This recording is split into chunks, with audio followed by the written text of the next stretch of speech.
પહેલી મે ગુજરાત સ્થાપના દિનની ગુજરાતના રાજ્યકક્ષાની ઉજવણી કરાઈ હતી, જેને લઈ મુખ્યમંત્રી સહિતનાઓ સુરત આવી પહોંચ્યા હતા. તો સાંજે ડુમસમાં સી ફેસ ખાતે નયનરમ્ય અને આહલાદક વાતાવરણમાં મુખ્યમંત્રીની હાજરીમાં ઘોષ દોડતી ગુજરાત વિકાસથી વિકાસની ઉજવણી કરાઈ હતી. સુરતમાં સ્થાપના દિવસના ઉમળકાભેર રીતે ઉજવણી કરાઈ હતી. ગુજરાત રાજ્યના મુખ્યમંત્રી ભૂપેન્દ્ર પટેલની અધ્યક્ષતામાં ડુમસમાં સી ફેસ ખાતે ગૌરવતો ગુજરાત વિરાસતથી વિકાસ અનવ્ય ઉજવણી કરાઈ હતી, જેમાં કુદરતી સૌંદર્ય વાતાવરણ વચ્ચે ગુજરાત સ્થાપના દિવસની ઉજવણી યોજાઈ હતી. મુખ્યમંત્રીની સાથે નાયબ મુખ્યમંત્રી હર્ષભાઈ સંઘવી, રાજ્યપાલ આચાર્ય દેવવ્રત, નાણામંત્રી કનુ દેસાઈ સહિત શહેરના નામી અનામી હસ્તીઓ આ કાર્યક્રમમાં ઉપસ્થિત રહી હતી. ડુમસ સી ફેસ ખાતે ભવ્ય સાંસ્કૃતિક કાર્યક્રમનું પણ આયોજન કરાયું હતું, જેમાં ગુજરાત ગરિમા એવોર્ડ મેળવનાર પ્રતિભાવના લોકોનું સન્માન કરાયું હતું. 66માં ગુજરાત ગૌરવ દિવસની સૌને ખૂબ ખૂબ શુભેચ્છાઓ પાઠવું છું. પહેલી મે 1960ના દિવસે બૃહદ મુંબઈથી અલગ રાજ્ય તરીકે ગુજરાત અસ્તિત્વમાં આવ્યું હતું.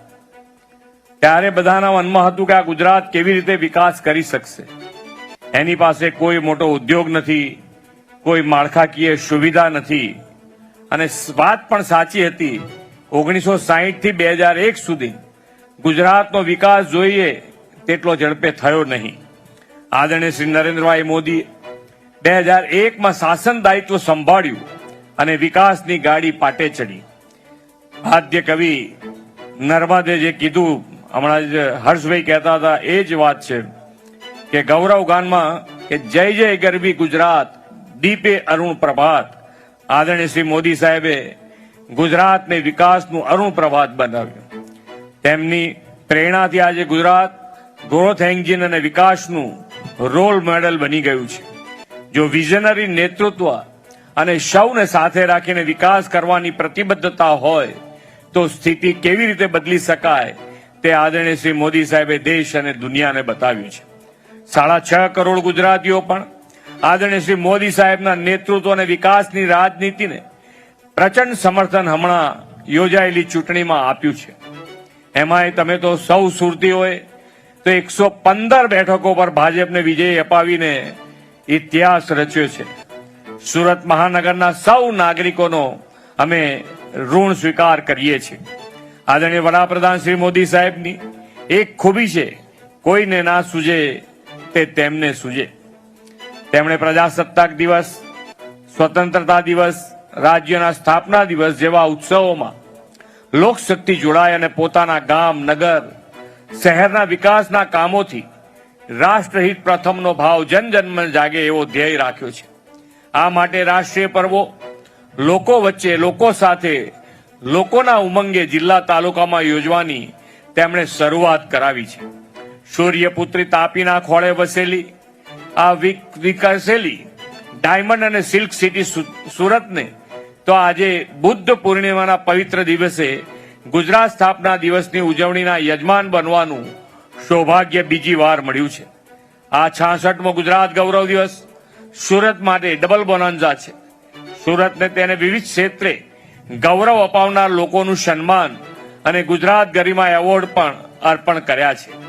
આજે જેને જેને એવોર્ડ મળ્યા છે એ બધાને પણ ખૂબ ખૂબ અભિનંદન સાથે શુભેચ્છાઓ પાઠવું છું.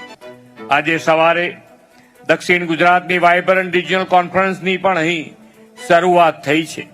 આ વીજીઆરસી સમગ્ર દક્ષિણ ગુજરાતના ઉદ્યોગ, વેપાર, હસ્તકલા, કારીગરી, ટ્રાઇબલ આર્ટ એન્ડ કલ્ચરને ગ્લોબલ પ્લેટફોર્મ આપનારી બનશે. શ્રી મોદી સાહેબે સુરતમાં 45માં ગુજરાત ગૌરવ દિવસે કહ્યું હતું કે સુરત જિલ્લો અને આ વિસ્તારમાં જો સોશિયલ ઇકોનોમી ડેવલપમેન્ટનો અભિગમ અપનાવીએ તો આખા પ્રદેશની કાયાપલટ થઈ જશે. રાજ્યના મુખ્યમંત્રી તરીકે 2004માં તેમણે જે વાત કરી હતી તે વડાપ્રધાન બન્યાને એક જ દાયકામાં સુરતને રિજિયનલ ઇકોનોમિક ગ્રોથ હબ બનાવીને જે કહ્યું તે કરવાની સાકાર કરી છે. આજે સુરતમાં જ્યારે રાજ્યનો 66મો સ્થાપના દિવસ ઉજવાઈ રહ્યો છે ત્યારે સુરતની વિકાસ યાત્રાને પણ નજરઅંદાજ ના કરી શકાય. સૂર્યપુત્રી તાપીના કિનારે વસેલું શહેર સુરત ભારતમાં અત્યંત ઝડપી વિકાસ પામતા શહેરો પૈકીનું એક શહેર છે. હીરા ઉદ્યોગ, ટેક્સટાઇલ ઉદ્યોગ અને સિલ્ક ઉદ્યોગના કારણે આ શહેરમાં વિશ્વભરમાં માનભર્યું નામ ધરાવે છે. હજીરામાં અબજો રૂપિયાના ખર્ચે મલ્ટીનેશનલ કંપનીઓ સ્થાપેલા ઉદ્યોગ સુરતની કાયાપલટ કરી નાખી છે.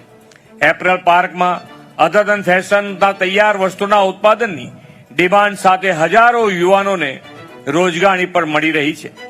જેમ્સ જ્વેલર્સ પાર્ક અને ડાયમંડ બુશના પગલે સુરતે વિકાસના નવા સોપાનો સર કર્યા છે. સુરત આજે સ્વચ્છતા સર્વેક્ષણમાં દેશમાં પ્રથમ શહેરોમાં સ્થાન અને 123 પુલ સાથે સિટી ઓફ બ્રિજ તરીકેનું ગૌરવ મેળવ્યું છે. સુરત જિલ્લાની વિકાસ યાત્રાને દર્શાવતા 2 પુસ્તકો વિકાસ વાટિકા અને કોફી ટેબલનું વિમોચન પણ કરાયું હતું. કાર્યક્રમમાં રાજ્યની કલા અને સંસ્કૃતિની ઝાંખી જોવા મળી હતી. તેમાં 250થી વધુ કલાકારો ઉપસ્થિત રહ્યા હતા. તો લાઇટ એન્ડ સાઉન્ડનો અદ્ભુત સમન્વય ડુમસ સી ફેસ ખાતે યોજાયેલા કાર્યક્રમમાં જોવા મળ્યો હતો. Bureau report Hind TV news Surat.